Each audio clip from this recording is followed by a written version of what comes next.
తాజా అంశాన్ని చూస్తున్నాం. ఆదిలాబాద్ లో కలెక్టరేట్ పై అంతస్తు స్లాబ్ కొప్పుకోలింది. స్లాబ్ కూలడాన్ని చూసి కలెక్టరేట్ ఉద్యోగులు పరుగులు తీశారు.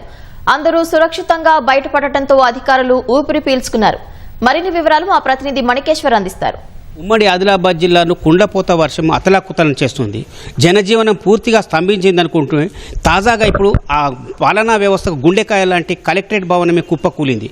కలెక్టర్ ఛాంబర్ను ఆనుకొని ఉన్న ఏఓ ఛాంబర్ నుంచి ఏ బి సి ఈ సెక్షన్ వరకు 2 స్లాబులు ఒక్కసారి కుప్పకూలడము భయాందోళనకు దారితీసింది. అంటే నిజాం కాలంలో 1941లో నిర్మితమైన ఈ కలెక్టరేట్ భవనము ఇవాళ సగభాగం పూర్తిగా కూలిపోవడం, శిథిలావస్థకు చేరుకుంది. అంటే భారీ వర్షాలు ఇవాళ ఉదయం నుంచి ఆదిలాబాద్లో సాయంత్రం వరకు ఇప్పటి వరకు దాదాపు 7 సెంటీమీటర్ల వర్షపాతం నమోదైంది. ఇవాళ జిల్లా ఇన్ఛార్జి మంత్రి జూపల్లి కృష్ణారావు కూడా ఇటీవల భారీ వర్షాలతో నష్టపోయిన వరద ప్రాంతాన్ని పరిశీలించేందుకు రావడంతో అధికార యంత్రాంగం అంతా ఆయన పర్యటనలో నిమగ్నమై ఉంది. సాయంత్రం పూట కలెక్టరేట్లో ఉండాల్సిన అధికారులు, సిబ్బంది కూడా ఆదిలాబాద్ పట్టణానికి ఆనుకొని ఉన్న ఒక ప్రైవేట్ ఫంక్షన్లో సమావేశం ఏర్పాటు చేసింది అధికార యంత్రాంగం. దానికి అనుగుణంగా అధికారులు, సిబ్బందులంతా ఆ సమావేశానికి వెళ్లడంతో కలెక్టరేట్లో ఎవరూ లేకుండా కేవలం ఒక 2 వాచ్మెన్లు, మరొక 2 గన్మెన్లు కూడా ఇక్కడ కాపలా ఉన్నారు.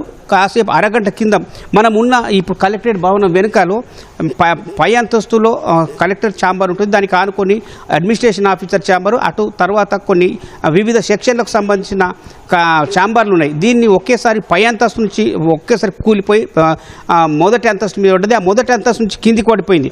దీంతో మొత్తం ఒక్కసారి భయాందోళనకు రేకొచ్చేసి కొద్దిపాటి మంది సిబ్బంది భయాందోళనతో పరుగులు తీశారు.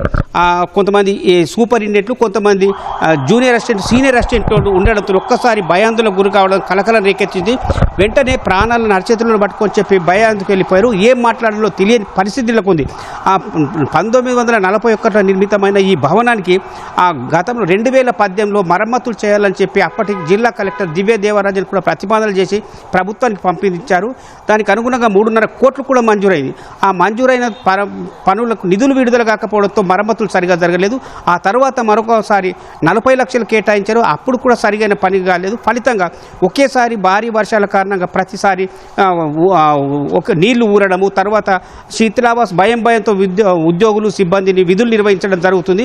తాజాగా ఈరోజు ఏకంగా సిబ్బంది, అధికారులంతా మినిస్టర్ సమీక్షా సమావేశంలో నిమగ్నమై ఉండడంతో ఎవరు లేకపోవడంతో ఒకేసారి కూలిపోవడంతో ప్రమాదం తప్పింది.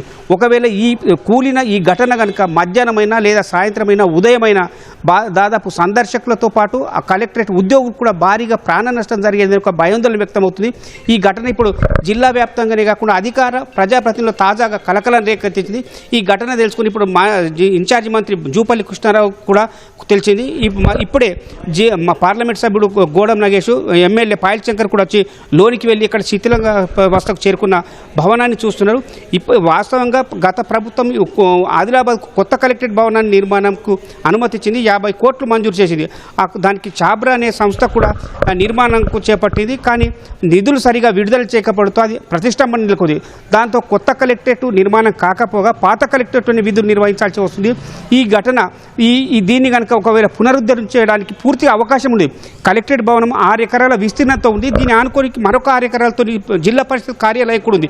ఈ 12 ఎకరాలను పరిగణ తీసుకున్న అద్భుతమైన, సుందరమైన భవనాన్ని నిర్మించవచ్చు. కానీ ఆ ప్రతిపాదనలు ఏవి ఆచరణకు లేదు. ఫలితంగా ఈరోజు ఏకంగా భారీ వర్షాలతో కుప్పకూలడంతోనే అధికారిక వర్గాల్లోనైతే కలకలం చేస్తుంది. ప్రాణాలు అరిచేతులు పెట్టుకొని బయటకు వెళ్ళిపోయిన వాళ్ళంతా దేవుడిపై భారం వేశామని చెప్పి బతికి భయపడటమని ఒక ఆందోళన, ఆర్దతో పరుగులు తీయాల్సి వచ్చింది. ఇప్పుడు కలెక్టరేట్ అంతా పూర్తిగా చీకటి అలుముకుని ఉంది.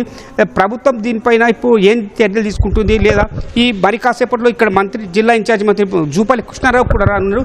దానికి అనుగుణంగా ఈ భవనాన్ని రేపటి నుంచి విధుల్లో నిర్వహించడానికి అనుమతిస్తారా లేదా అనేది తేలాల్సి ఉంది. ప్రస్తుతం అయితే ఈ ఘటన అధికార వర్గాల్లో తీవ్ర కలకలం రేకెత్తిస్తుంది. ప్రత్యూష, ఇది ఇక్కడి పరిస్థితి. కెమెరామెన్ కిరణ్తో మణి, ఓటు స్టూడియో.